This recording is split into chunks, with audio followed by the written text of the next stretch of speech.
Okay okay. ഇപ്പോൾ ഈ തെരഞ്ഞെടുപ്പ് കഴിഞ്ഞു, ലോക്സഭയിൽ വിജയമുണ്ടായി. ഇനി മറ്റേ ഉപതെരഞ്ഞെടുപ്പുകൾ വരുന്നുണ്ട്. അതിനുള്ള സ്ട്രാറ്റജികളായിട്ടുണ്ടോ? സ്ട്രാറ്റജികളൊന്നും ആയിട്ടില്ല. എല്ലാ സ്ഥലത്തെയും ഞങ്ങൾ പഞ്ചായത്ത് കമ്മിറ്റികളും നിയോജകമണ്ഡലം കമ്മിറ്റികളെല്ലാം അവിടെ വിളിച്ചു കൂട്ടാനും എൻ ഡി എക്ക് പ്രത്യേകം ഓരോ സ്ഥലത്തും ഓരോ എൻ ഡി എയുടെ ഘടകകക്ഷികൾക്കുള്ള ആളുകൾ ഓരോരുത്തരും നിശ്ചയിച്ച് ചാർജ് കൊടുത്ത് അതിൻ്റെ പ്രാരംഭ നടപടികൾ ആരംഭിക്കാനും തീരുമാനിച്ചിട്ടുണ്ട്. കഴിഞ്ഞ ലോക്സഭാ തെരഞ്ഞെടുപ്പിൽ അവിടെ വയനാട്ടിലെ എൻ ഡി എ സ്ഥാനാർത്ഥിയായിരുന്നു. ഇപ്പോഴത്തെ പ്രിയങ്ക ഗാന്ധി വരെയാണ്. എൻ ഡി എ സ്ഥാനാർത്ഥി തുഷാർ വെള്ളാപ്പള്ളി ആവാൻ സാധ്യതയുണ്ടോ? സാധ്യതയില്ല. അത് ഞങ്ങൾ എൻ ഡി എ കൂടി തീരുമാനിക്കട്ടെ. അതുവരെ അങ്ങനെ തീരുമാനം എടുത്തിട്ടുണ്ട്. ഈ ലോക്സഭാ തെരഞ്ഞെടുപ്പിൽ പല സീറ്റുകളിലും ബി ജെ പിയുടെ വോട്ട് ഷെയർ കൂടിയുണ്ട്. ബി ഡി ജെ എസിന് എത്രത്തോളം സ്വാധീനം അതിലുണ്ടായെന്ന് വരെയായിരുന്നു?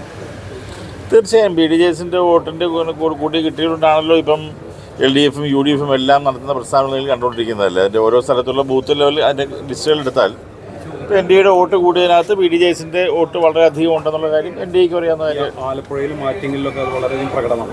തീർച്ചയായിട്ടും ആലപ്പുഴയിലും ആറ്റിങ്ങലും കോട്ടയത്തും ഒക്കെ ഓരോ ബൂത്തുകൾ എടുത്ത് നോക്കിയാൽ അത് പ്രകടനമാണത്. പ്രകടനമാണ് മൊത്തം. S N D P B J P ആയിട്ട് അടുത്ത് തുടങ്ങിയിട്ടുണ്ടോ?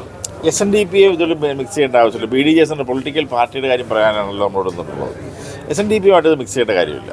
അല്ല, ഇപ്പം ഈ ഈഴവ വോട്ടുകൾ കൂടുതൽ ഇപ്പം ആദ്യം എൽ ഡി എഫിൻ്റെ ഏറ്റവും പ്രത്യേകിച്ച് സി പി എമ്മിൻ്റെ ഏറ്റവും ശക്തിയായിരുന്നു ഈഴവ വോട്ടുകൾ.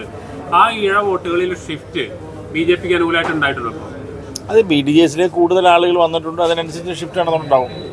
കാര്യം ഓരോ സ്ഥലത്തെ ഇപ്പം തൃശ്ശൂർ എടുത്ത് പരിശോധിച്ചാലും ഓരോ സ്ഥലങ്ങളിൽ ബൂത്തിലുള്ള അതിൻ്റെ എണ്ണം എടുത്ത് പരിശോധിച്ചാൽ എല്ലാ സ്ഥലങ്ങളിലും ഷിഫ്റ്റ് നടന്നിട്ടുണ്ട്. പഴയ ബി ഡി ജെ എസിൻ്റെ നേരത്തെ 2016 നിന്നിരുന്ന ആളുകളെല്ലാവരും ഈ ഇലക്ഷനോടുകൂടെ ശക്തമായ ബി ഡി എസിലേക്ക് തിരിച്ചു വന്നു. അതിൻ്റെതായിട്ടുള്ള വ്യത്യാസം ഇപ്രാവശ്യം ഉണ്ടായിട്ടുണ്ട്. ഏറ്റവും പ്രധാനപ്പെട്ട ഒരു പ്രശ്നം ഇപ്പോൾ ഈ ലോക്സഭാ തെരഞ്ഞെടുപ്പിന് ശേഷം വെള്ളാപ്പള്ളി നടേശനെ കടന്നാക്രമിക്കുന്ന രീതി സി പി എമ്മിൻ്റെ ഭാഗത്തുനിന്ന് ഉണ്ടാകുന്നുണ്ട്. ഒരു കാലത്ത് സി പി എമ്മിൻ്റെ ഏറ്റവും പ്രധാനപ്പെട്ട ഏറ്റവും ഇഷ്ടപ്പെട്ട ഒരാളായിരുന്നു വെള്ളാപ്പള്ളി നടേശൻ. ആ മാറ്റത്തിനുള്ള കാരണം എന്താ? അതിന് ഇപ്പോൾ വോട്ട് മാറിപ്പോകുന്നതിന് ഇപ്പം എസ് ഡി പി യോഗത്തിൻ്റെ വോട്ട് മുഴുവൻ ഒരു എല്ലാ കാലത്തും ഏതെങ്കിലും ഒരാളുടെ കൂടെ നിൽക്കണം, അല്ലെങ്കിൽ ഏതെങ്കിലും രാഷ്ട്രീയ പാർട്ടി കൂടെ നിൽക്കണം എന്ന് പറയുന്നത് അതൊരു അർത്ഥമുള്ള കാര്യമല്ല. ഇന്ന് സംബന്ധിച്ചുള്ള പഴയ കാലമൊക്കെ പോയി.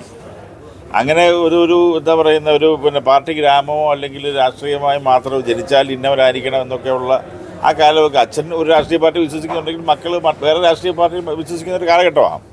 അതിനൊരു കാര്യം ഇന്ത്യയുടെ ഡെവലപ്മെൻറ്റ്സിനനുസരിച്ച് കാര്യം ചിന്തിക്കുന്ന ഒരു ജനം ഉണ്ടാകുമ്പോൾ അവർ കഴിഞ്ഞ 10 വർഷക്കാലത്തെ ഇന്ത്യയുടെ ഡെവലപ്മെൻറ്റ് കണ്ടവരാണ്. അതുകൊണ്ട് തീർച്ചയായും കേരളത്തിലും എൻ ഡി എയുടെ അധികാരത്തിൽ വരണം എന്ന് ആഗ്രഹിക്കുന്നവരാണ് ഇവിടുത്തെ സാധാരണ ചെറുപ്പക്കാരെല്ലാവരും. അതുപോലെ തന്നെ അങ്ങനെ പ്രത്യേകിച്ചൊരു വിഭാഗത്തെ മാത്രം ഒരു കോർണർ ചെയ്യാൻ വേണ്ടിയിട്ട് പറയുന്നതിനകത്ത് ഒരു അർത്ഥമുള്ള കാര്യമല്ല. നിലവിലെ അടുത്ത തദ്ദേശ തെരഞ്ഞെടുപ്പിൽ നിയമസഭാ തെരഞ്ഞെടുപ്പ് വരുമ്പോൾ സ്വാഭാവികമായും എൻ ഡി എയുടെ ഒരു ശക്തി എങ്ങനെയായിരിക്കും? തീർച്ചയായും എൻ ഡി എയുടെ വളരെ ശക്തമായിട്ടുള്ള മത്സരം തന്നെ ആയിരിക്കും ത്രിതല പഞ്ചായത്ത് ഇലക്ഷൻ നടക്കാൻ വേണ്ടി പോകുന്നത്. ഈ പ്രാവശ്യം തന്നെ ഏതാണ്ട് 20% വോട്ട് ഇപ്പോൾ ആയിക്കഴിഞ്ഞു.